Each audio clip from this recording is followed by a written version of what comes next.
বাংলাদেশ থেকে পাচার হওয়া টাকা ফেরত আনতে এবং স্বৈরাচারী শেখ হাসিনার রেখে যাওয়া ভঙ্গুর অর্থনীতি চালানোর জন্য যুক্তরাজ্যের সহায়তা চেয়েছেন অন্তর্বর্তী সরকারের উপদেষ্টা বৈষম্য বিরোধী ছাত্র আন্দোলনের নেতা মাহফুজ আলম।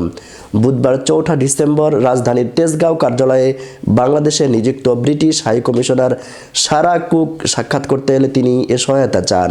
উপদেষ্টা মাহফুজ বলেন, পাচার হওয়া টাকা আমাদের দেশ থেকে আপনাদের দেশে চলে গেছে। আমাদের অর্থনীতি চালানোর জন্য আমরা সেই অর্থ ফেরত চাই।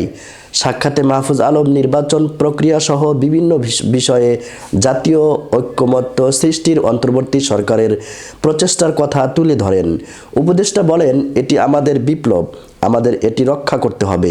তিনি বলেন, জুলাই বিপ্লবের আদর্শ ছিল মর্যাদাপূর্ণ। বহু বছর ধরে বাংলাদেশের জনগণের মর্যাদা ছিল না, সুতরাং এই বিপ্লবের সঙ্গে তাদের আবেগ জড়িত। এদেশের জনগণ সমতা ও ন্যায় বিচারের জন্য লড়াই করেছে।